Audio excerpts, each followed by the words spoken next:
Hello, listeners, and welcome to part 2 of this mini-series with Brandon Chadwick, host of the Narcissist Apocalypse podcast.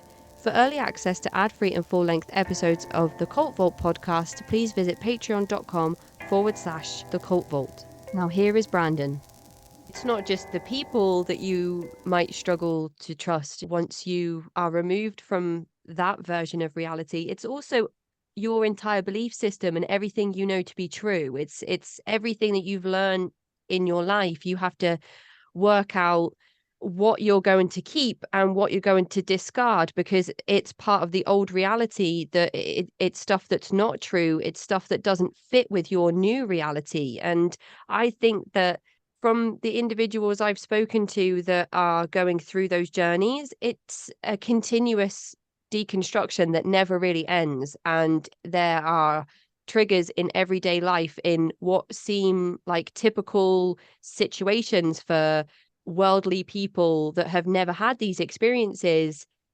At the beginning of my good friend Erica Bourneman's memoir, Mission of Malice, it opens on a moment where Erica goes with her boyfriend to her boyfriend's friend's party, a gathering of people at her home, which is just quite typical for people that haven't grown up in such strict religious insular environments.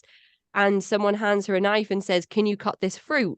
And all of a sudden, she's in her head going into kind of meltdown mode, thinking, how do I cut this fruit? How thick should I make the slices? How should I? And I think that vivid picture of what seems like a simple task for some, but can be so unsettling to others, speaks to just how much individuals have to unpack when they move out of these abusive environments. And I can only imagine that the stories that you've heard are so similar in that sense. Unlearning dependency and codependency from those abusive environments, often what leads individuals to return to those situations time and time again before they fully are able to escape from them. What would you say are the most commonalities across your episodes that you've been able to identify? Well, the number one thing everyone says in their words of wisdom would be trust your gut. Would be the number one thing. But for the most part, what is going on when it is a relationship, I see things a lot through the addiction lens. So we are seeing how an addiction is being formed.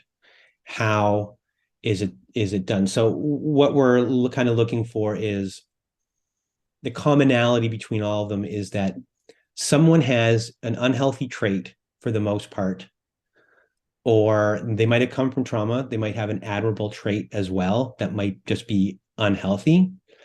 And I guess the most common thing is how that person will just go about. Everyone has a match. What might work on one person won't work on another person. But there is someone out there that has something that can work on you, and how to, they'll butter up this core fear, core desire about you, competency. If you're someone that needs love, that's obvious. That's the most common one. People that are never had love and are looking for love. That is, I guess, the biggest core fear and core desire that's being filled. If I had to say, we try to give everyone the Enneagram test before the show to find out what their personality type is. And every personality type has a core fear and a core desire. And an Enneagram type 2, which is called the helper, there's a few that are like the biggest people pleasers. And number 2 is the helper. And their core fear and desire is that they never receive like love growing up. So they'll do things for other people to receive that love. So they're givers who are giving to get love. I'm an Enneagram 6. I want security. So, being a 6, I want someone that's going to act reliable, who's going to be really reliable, that I can rely on them, that that they'll be there. I'm not looking for love. I just want reliability. So if someone came to me and started to be the most reliable person in the world, I'm with you. Like, you got me. But once they got me and I'm putting that reliability onto them and not getting that reliability from myself anymore, that's the trick. They're trying to get you to get it from them and stop getting it from yourself. A lot of people aren't getting it from themselves in the first place, but there are people that are getting it from themselves, but they've tricked them into getting that thing from them. And once they have that thing, they can take it away. So once they take it away, you start acting, oh my God, what's going on here? Then they can give it back to you. Once they give it back to you, you're like, ah, but that's drugs. They take, like, that's your withdrawal from drugs. And then they give you the drugs back. You get your fix. And over time, they can take it away and they can make that time last longer. And then you get it back and they can take it away even longer. So they can abuse you for a while, but then they'll give you that morsel back. And then you're like, okay. So they can start extending it. And once they got you, it's tough to get out of that cycle, because just like if you're a cocaine addict or you're a heroin addict, a lot of times you think the only thing that can fix you or help you, and alcohol as well, is the thing that's killing you. So we try to show everyone that, like, everyone usually has a thing, and even the people who have boundaries and have really, really, really good boundaries, and we see this a lot, that there's someone who has really good boundaries and they're a no person. No, no, no, no, no. But the other person is crude in what they do. They're not finessing and they're relentless. The ones that are going up against the no people, they'll just ram. They'll ram into your fence. They'll ram into your fence. They'll just keep on going until the other person might have said no 100 times, but now they couldn't take it anymore. And they're just like, okay, I'll do what you want to do. It's a very crude way of doing things. But for someone who has very good boundaries, you can't finesse them. You have to ram straight through that fence until you've done it so many times that it creates a hole. So there's different strategies for different people. And there's always someone that, like, that ramming person might not work on someone else, but this finesse job, like, if I'm buttering you up because of your competency, you might be like, that doesn't work on me, but there's some people out there that are, like, need to know that, like, they might have been told their whole life that they're not smart and they're a perfectionist and they need this, and oh my God, you're the smartest person in the world, da, da, da, da. You're so good at this, you're so good at that. Okay, now I'm getting it from them. That then there's the one day saying, you're dumb. Boom, gone. So there's this kind of commonality between how that kind of works. But the number one type we see is usually an Enneagram type 2, specifically for love. See so many people from my life in all of the things that you've just said, and I can see their faces in my mind, and I can also recall so many episodes where those situations have happened with individuals who have been led into cultic environments or coerced into things that they typically wouldn't have said yes to. I think that that's absolutely fascinating that you've just been able to lay that out. Are there other modalities that you use, or would this be the main one? Well, what we try to do with the show is, and how it's evolved over time, is now we really do at the beginning of the show get into who your parents were, like how you were raised, like what were the things kind of going on. We try to get to know the other person as much as possible, what their beliefs are in relationships, how they view the world, how they think the world views them. And we try to go through all of that, because a long time ago, there was this documentary called Dirty John, not the TV show. And it's about these 3 women who were conned by a con man. And I thought it was a great documentary and it was entertaining and I loved it. And when I started doing the show, I went and started reading the reviews.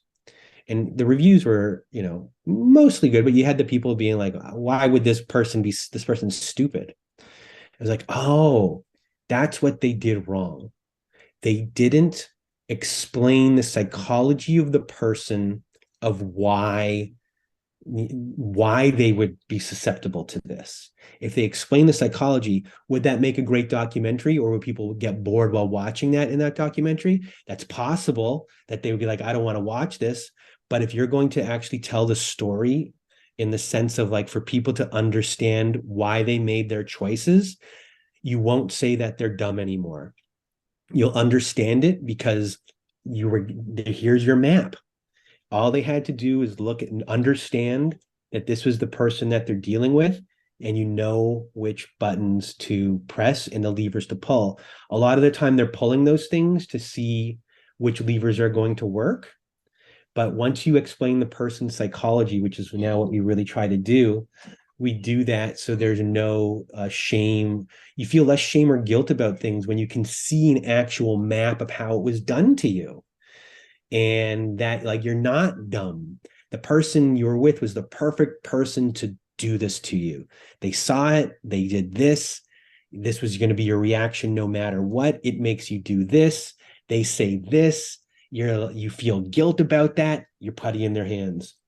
So we try to explain that in the first part of our show now and really go into as much detail as we can.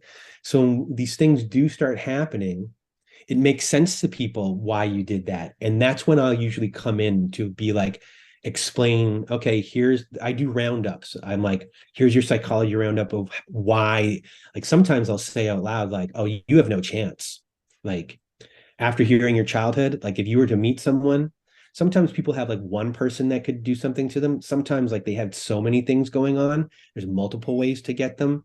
And then they meet someone, and whatever like that first kind of pull or trick they pull, I'm like, oh, you're hooked. You have no chance at this point. None. No chance. And no matter what, you are locked in. They do a masterful job of manipulating your psychology, and done. Toast.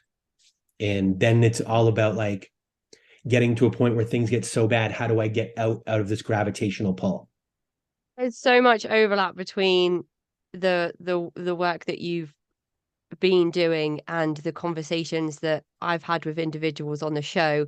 And everything that you've said there, you could apply to individuals that have been victims of coercive control, right down to the point where if you're approached by the wrong person at the wrong moment in your life, you could be swept up into any number of cultic environments. And I think it was Bob Menner that once said those words, if you meet the wrong person at the wrong time, um they're gonna grab you. And it's like con artistry. And when I spoke to Dr. Shaham Das about narcissism, I said to him, how is it that a narcissist is able to pull on those things that you've just been talking about? And he mentioned that it's like a mirror.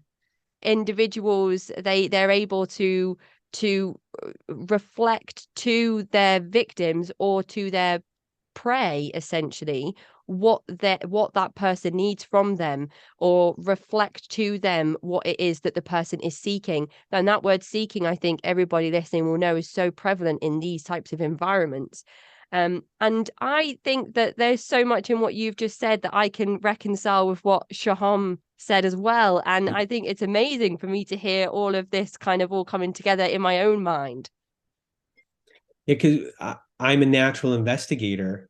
So for me to break it down in like these kind of techniques is the easiest way to do, and the easiest way to explain to other people that are kind of going through it. And it's the most layman's terms you can use for others to understand.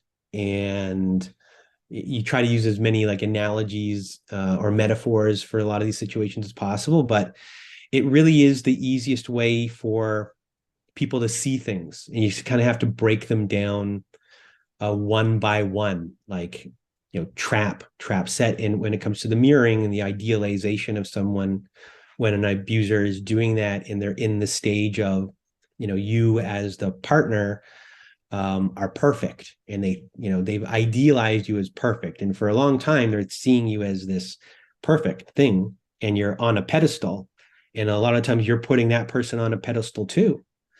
But after a little bit of time, when you're not acting the way that they want you to act as this thing that they have in their mind, they'll start ripping you apart, because no one is perfect. And then once you, as I said before, once your worth is in someone else's hands, it's done. But when the abuser is the one idealizing you, they have this, idealized version of you that also doesn't exist. So when you stop being that thing, or at least in their fantasy, when that fantasy for them kind of goes away, and the devaluation of you begins, you're never going to be able to live up to, it's a fantasy. You can't live up to a fantasy. No one is a perfect human being. And then they'll just see you, they don't see you as a human being, really. It becomes very black and white. Like, there's no in between. There's no conversation. It's either you fit my thing or you don't fit my thing. There's nothing in between. It's clear that you have really learned so much since beginning this show. You speak so eloquently about it. Have you decided what the roadmap of your show looks like, and any ideas where you'd like to take it, or where you'd like to go with your own personal journey in terms of perhaps formal education to put credentials to everything you've learned? Um, I think I am, well, we're going to do the show in the same way.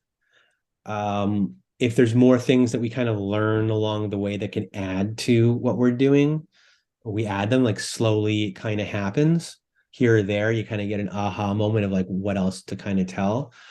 um we have a support group, and we're going to be revamping how that group works, and to grow that. And I'm big into like peer support. Our current group that is there is big into helping other people as like senior members, and bringing people in and helping people out, and growing that.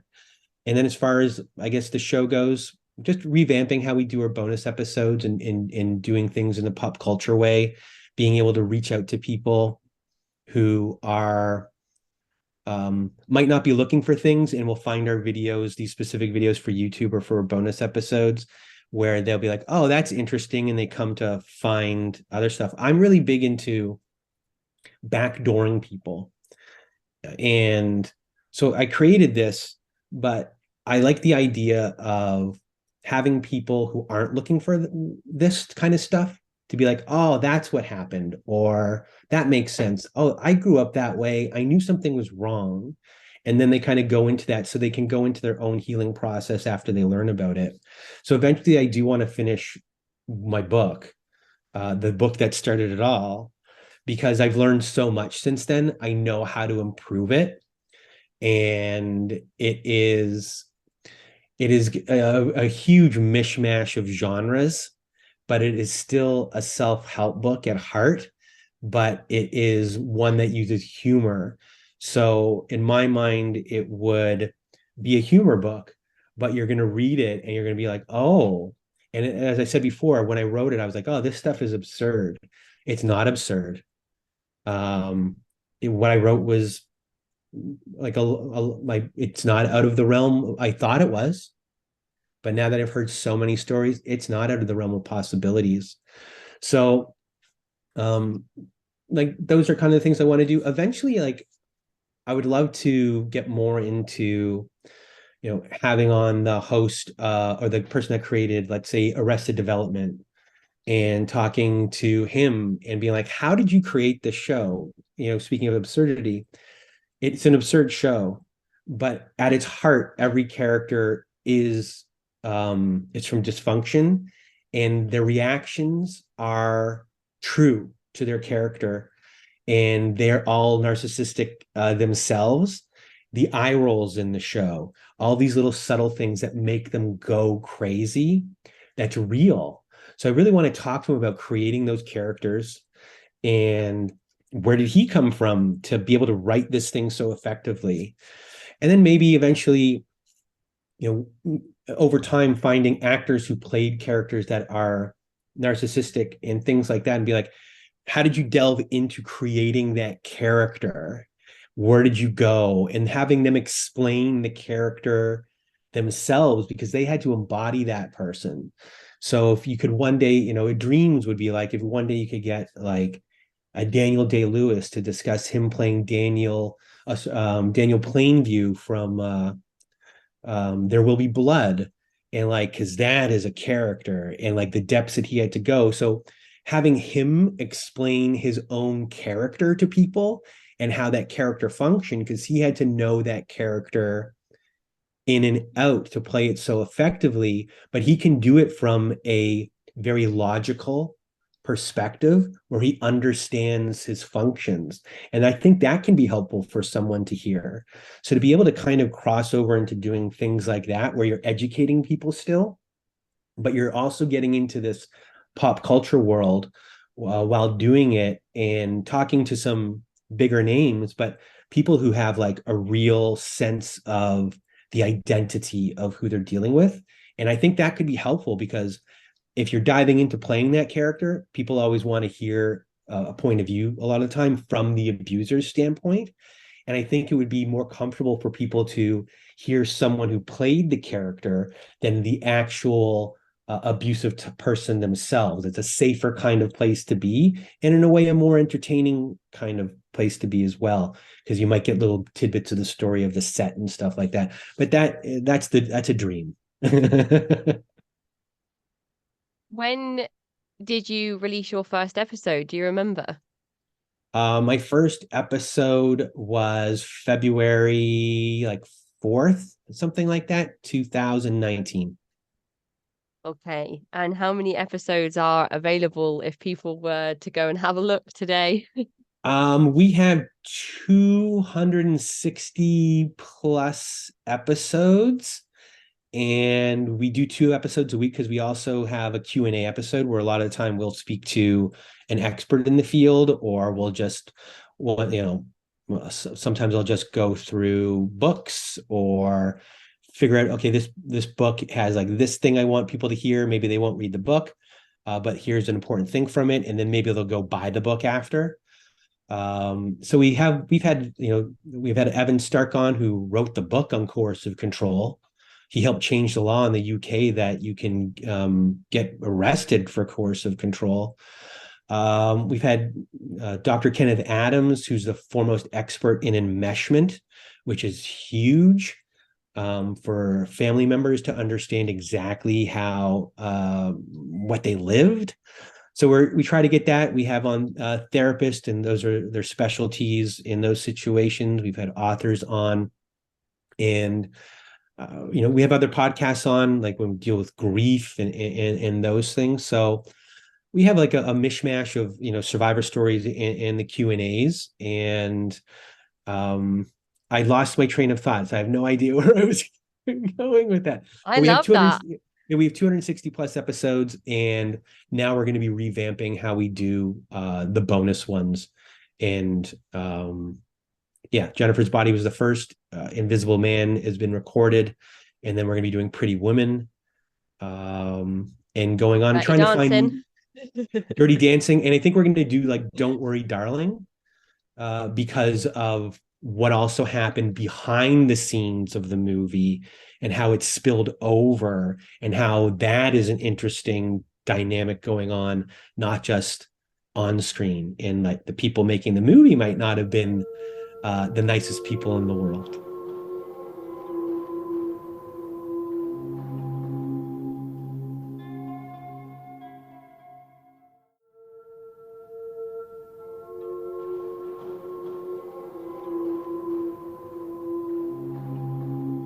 I think that I w watched a video where the cast of Dirty Dancing, they didn't like each other as well.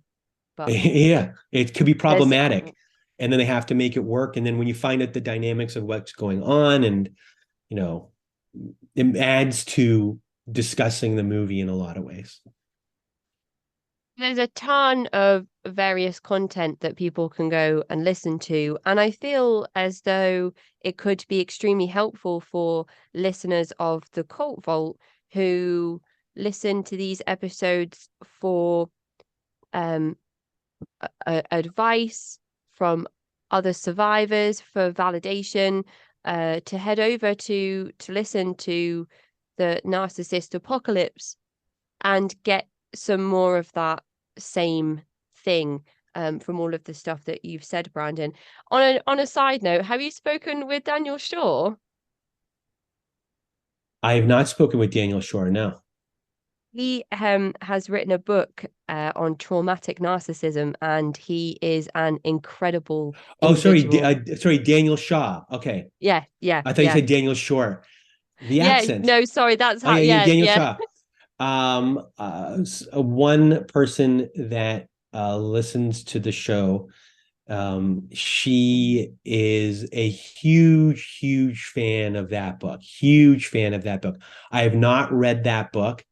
It is a $66 to $70 book. I haven't bought it yet, but I have to read that book. I do have to read that book. You should reach out to Daniel because I think that he would probably send you a copy just to further your own work. He's a very passionate person about expanding the education and to work with individuals that are helping others recover from these environments. So I think that he'd be really interested in having I reckon you two could have a really, because I spoke with Daniel and I felt of course out of my depth because he is an expert on the subject and I am not. So I really went back to basics and we broke down the term narcissism.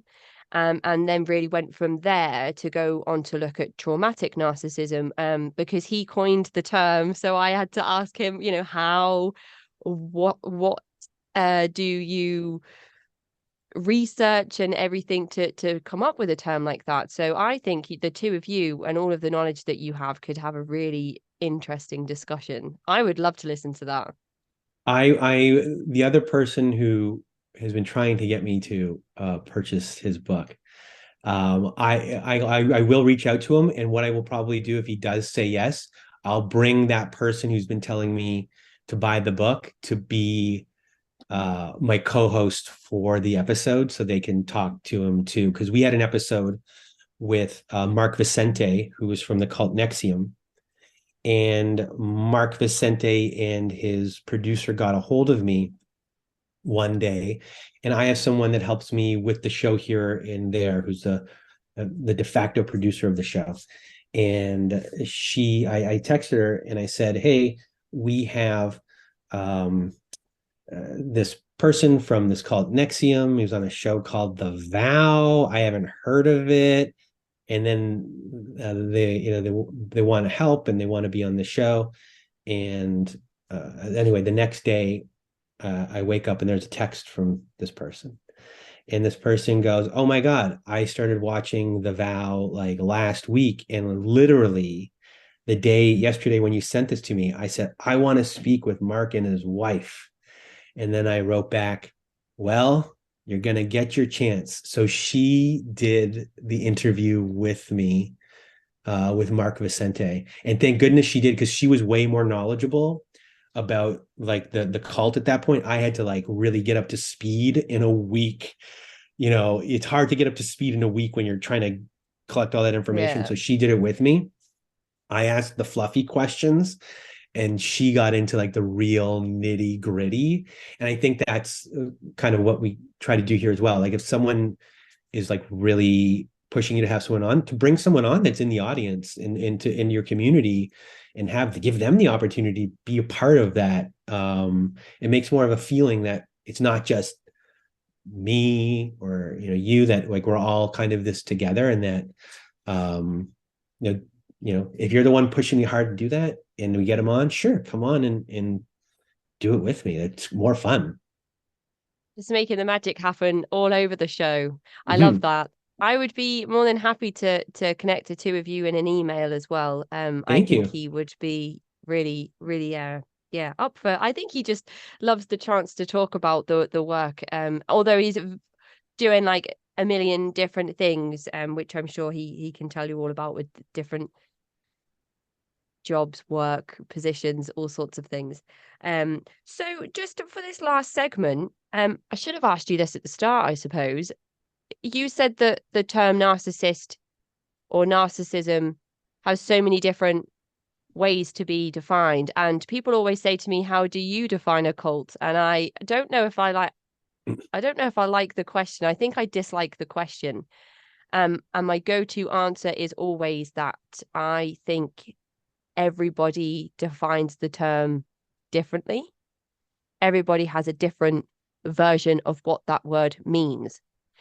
I have in my life now had several different definitions of the term cult that I thought were accurate. And in my mind, it still changes all of the time as my own education continues.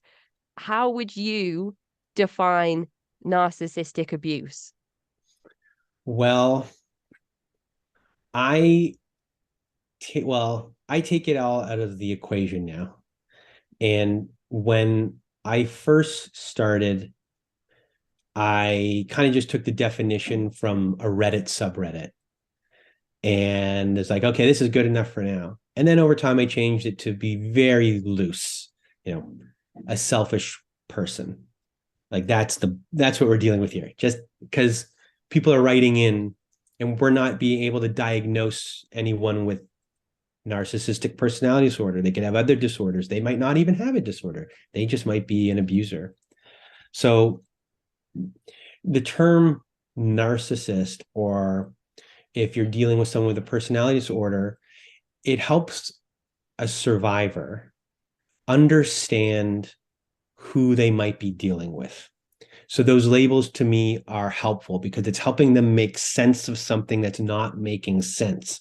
It gives them an aha moment of like, this is what I'm dealing with. Okay, this is the first part of the puzzle. It's not me. So I understand that aspect of it.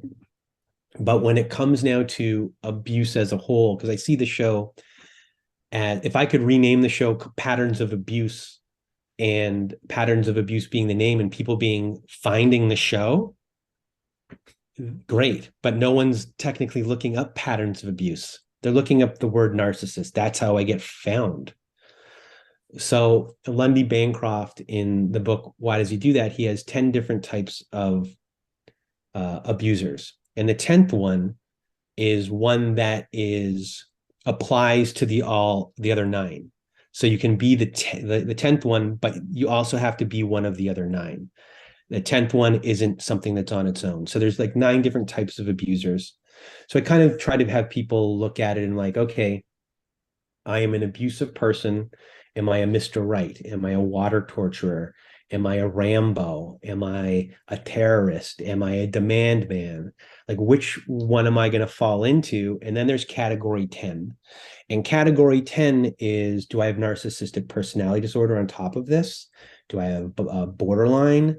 Am I a drug addict? Do I have a gambling problem? Do I have other mental health issues that can contribute to the abuse?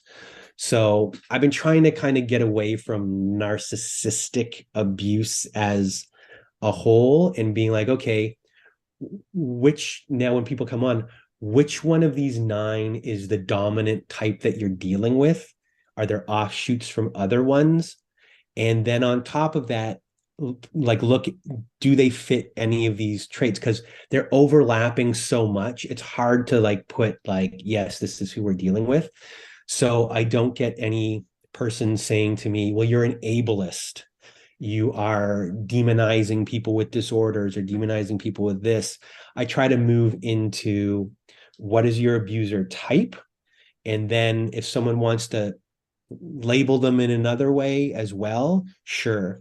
But sometimes I feel that by using the word narcissist instead of the word abuser, it softens what the other person really is.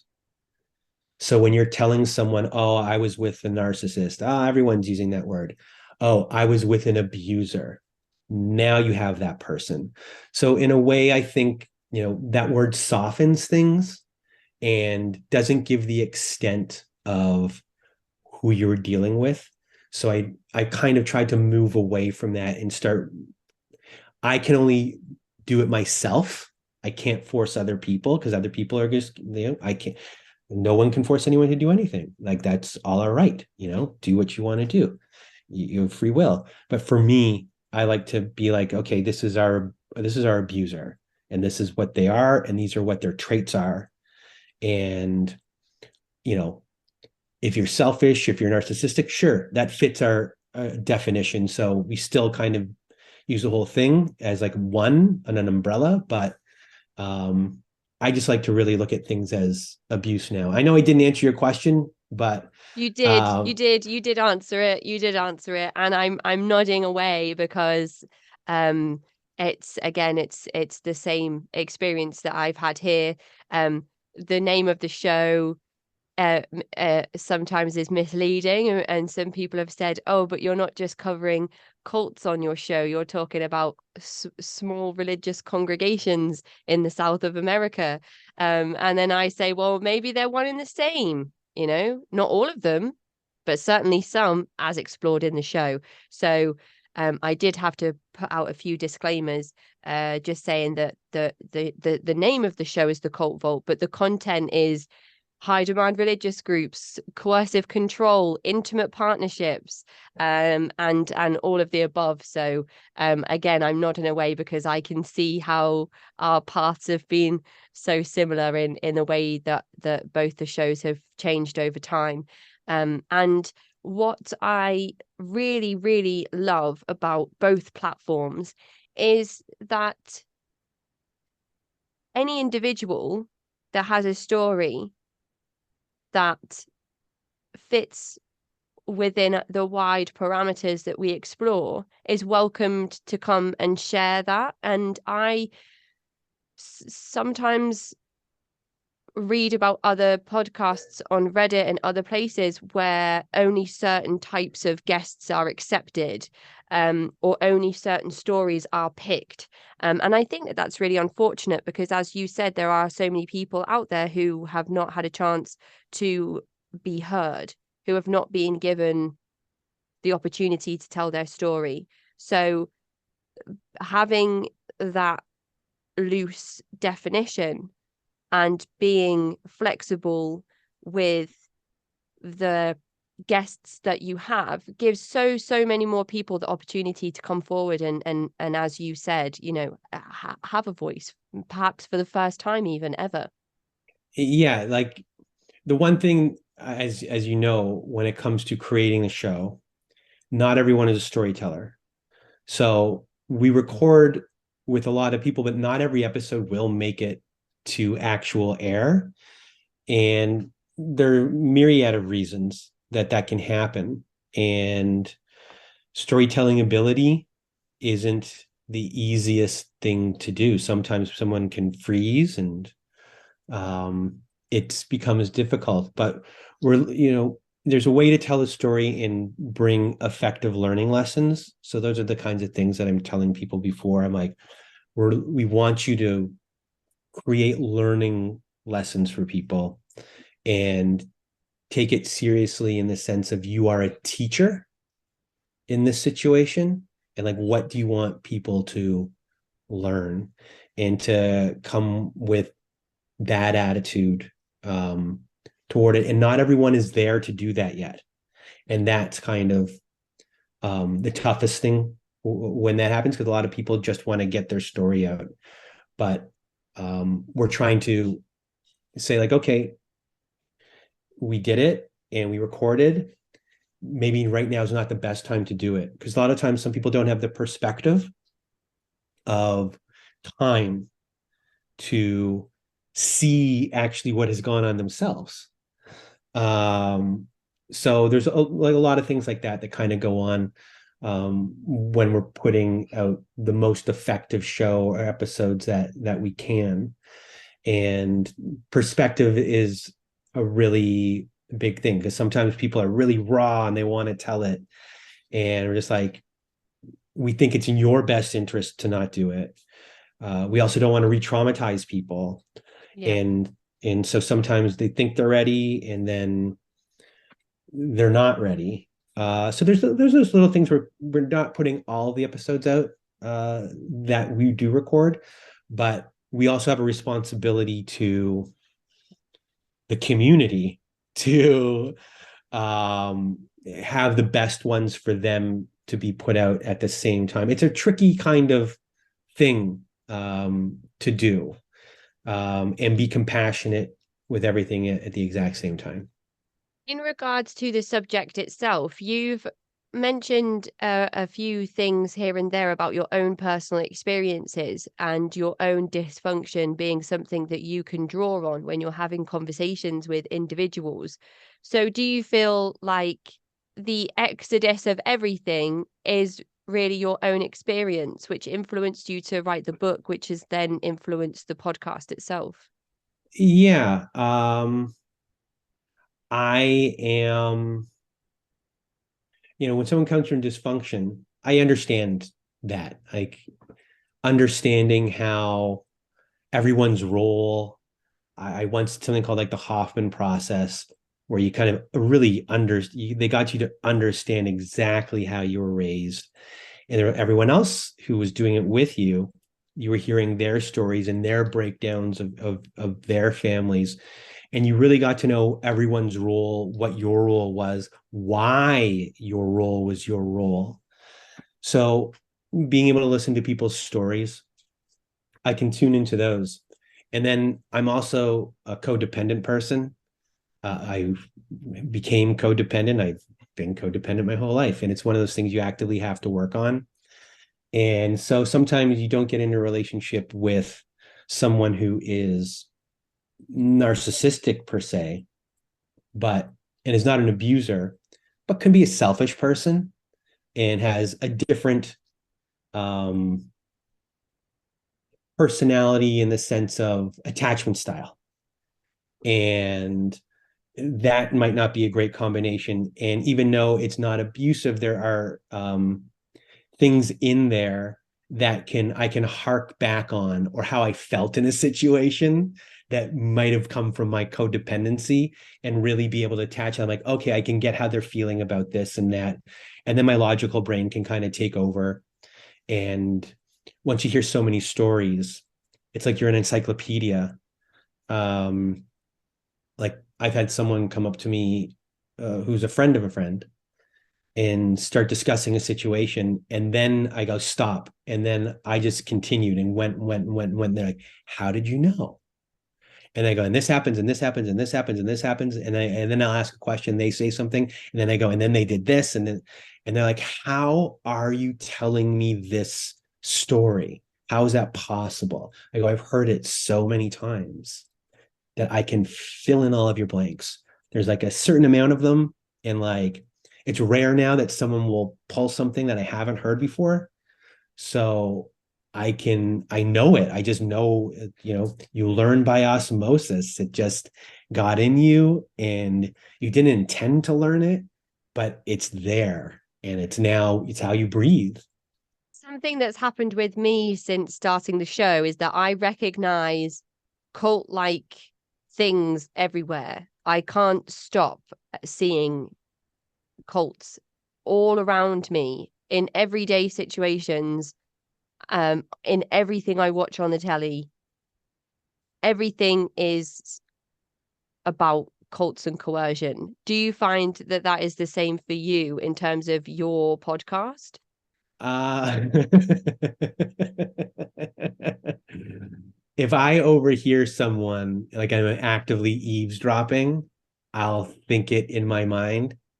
If I'm at a coffee shop, with the coffee shop that I go to, I try my best to not be like, by the way, I overheard what you just said. Da da da da da da da. I think I might have done that once, and then I just stopped myself.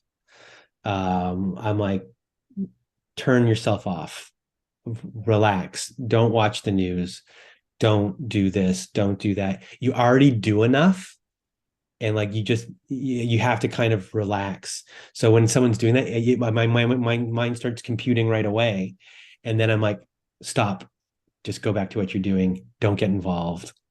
Like, because you could, like, if I start that conversation, I could be there for 2 hours and now I haven't done any work and now I don't have an episode to do for Friday.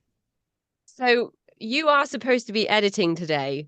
Yes. And we're having a nice little chit chat, and I probably could keep on talking, but please tell the listeners where they can find you and your work. I know you have a website. You mentioned in one of your recent episodes that you're planning a project as well to support people with small businesses. That sounds incredible. Just tell us about everything and where people can find you. So our podcast is available on all podcast apps, and our website is narcissistapocalypse.com. At the top of the page, there's a button that says guest form if you want to be on our show. Click on that button, read all of, I'm doing the spiel from the show. So we have our website. On our website, you can click on our support group. Our support group is run by the Mighty Networks and it is our very own, it's our own Facebook. And they're revamping the software in the next week. So we'll be able to, it's a place instead of Patreon where people can interact with each other and not just me. And I felt that that was important. So people will be able to talk to each other and just support each other and become friends. If you live near each other, you might be able to hang out. If you have subjects you have in common, you'll be able to see which ones with the hashtags. It's its own kind of beast in itself. And we're going to eventually really start promoting that more in the future. We have Zoom meetings. We're just figuring out a way to best scale things. And when it comes to that initiative, I've been wanting to do it for a while, but I'm lazy.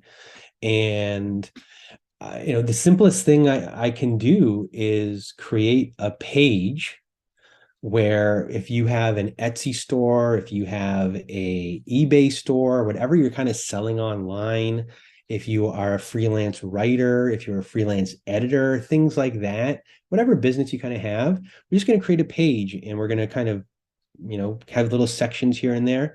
And then eventually we're going to tell people, we're going to put your shop on here, or at least like you can click on it. It'll take you to your Etsy shop. Like we're not taking any money for it, but we're going to start telling people, hey, like if you're going to shop like in this season or for a birthday present, or you're going to use this, use something from these people. They might be trying to squirrel money away to get out of the situation they're in, or they might be out of their situation. They're just trying to live. They're just trying to survive. And they've been dealt a really bad hand. And that's the simplest thing we can do. And trying to get people there to use their services, that's like we're not really doing, I'm just putting something up there and then telling people to go there. It doesn't take me any work really, but it's kind of simple. It will help. If somebody shops from one person one time, we help make someone money. So we're going to kind of do that and build it out. And now we're going to get into more of kind of mining the shows and creating content. And then a lot of work just to go into creating summaries of episodes and not transcripts. Oh So my like, goodness.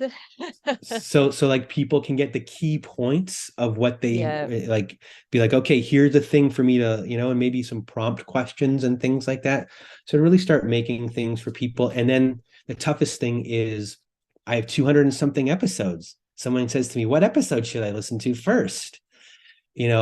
Figuring that out for people and like how to do that isn't easy.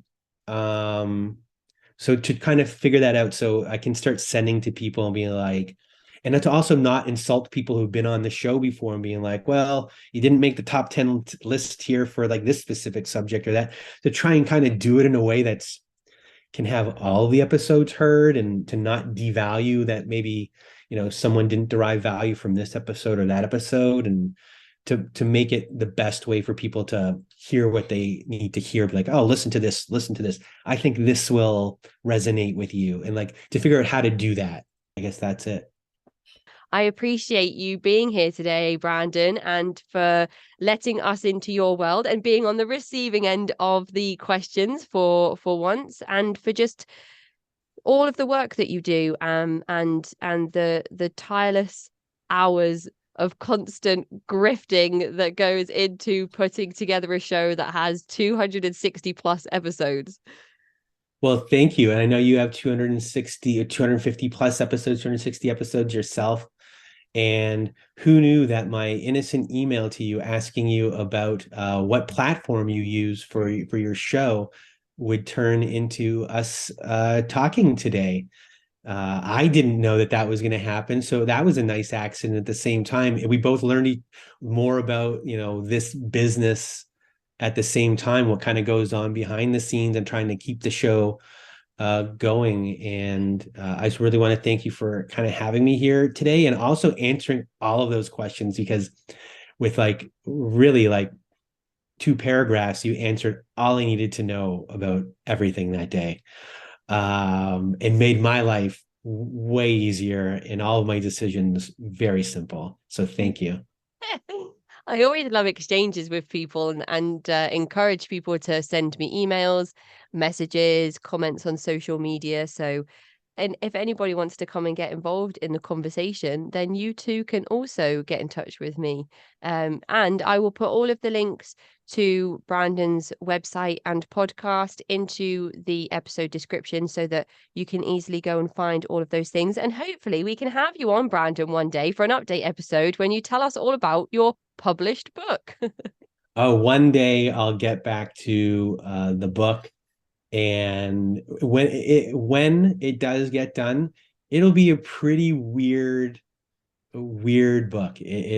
I'll be really happy with it, even if no one ever buys it.